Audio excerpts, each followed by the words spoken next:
Well, if you haven't heard, Joel Embiid is going to need surgery on his face. Orbital fracture right below his eye. A little miscommunication, a little accident last night between Joel Embiid and Markelle Fultz. Joel was going down for the ball if you didn't watch the game. On a screen, he kind of lost it in an exchange with Markelle Fultz. Markelle Fultz' shoulder went right into Embiid's face. He dropped like a ton of bricks. I was thinking, it's just a bruise, right? Nothing major. Well, Embiid stayed on the ground for much, much longer. It was horrendous to see. You're happy it wasn't his legs, his knees, his feet. That's what's been troubling this kid with injuries the past few seasons.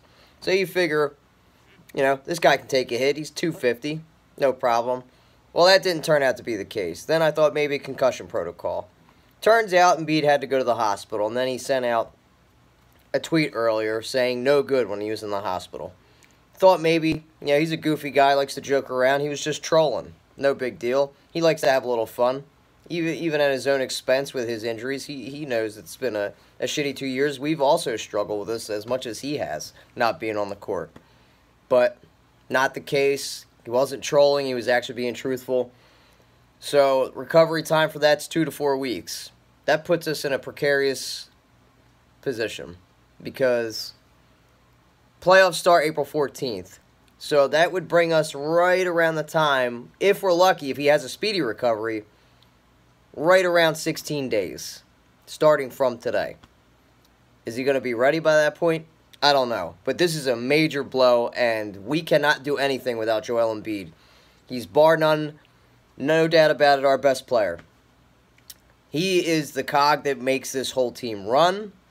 We cannot do this with just Ben Simmons, and Markelle Fultz is just too inexperienced at this point. So the load would fall completely on Ben Simmons and the rest of the role players. And we've been, of course, right when we've been playing so well, we're starting to play great as a team. We've got so much chemistry going with this squad. It's unbelievable. We're getting big leads, and we're actually holding them.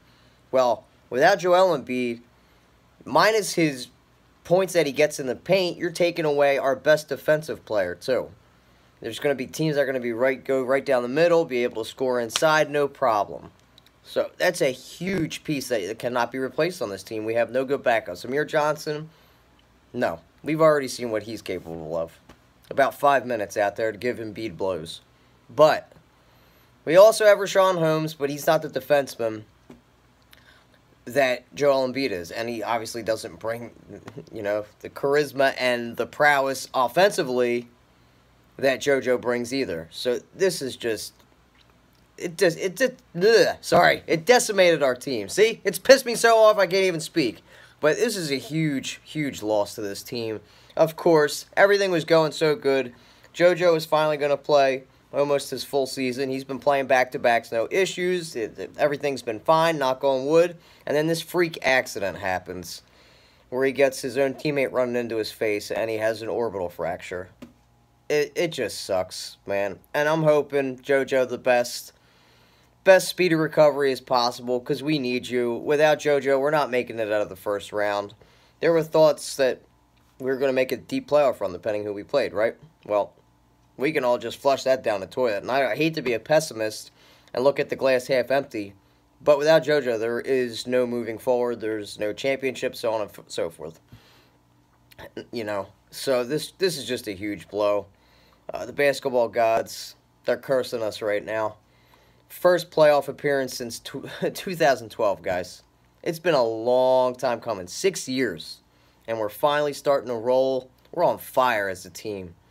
Chemistry out the ass right now. Just playing great. So this is going to have a lot more pressure on Ben Simmons to be a scorer without JoJo in there.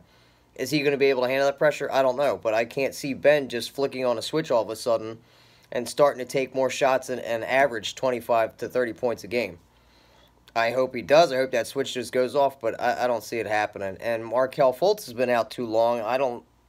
He's only been averaging 14 minutes since he's got back, so that's going to be a huge load for this kid to really to put on his shoulders too.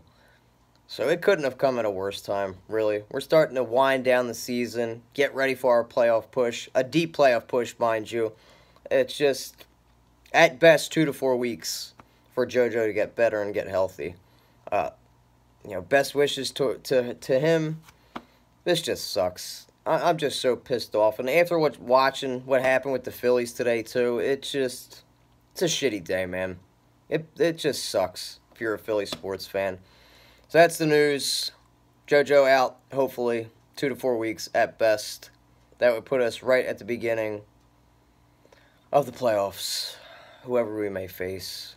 Hopefully we get lucky and he's back in 2 weeks, but that's just wishful thinking.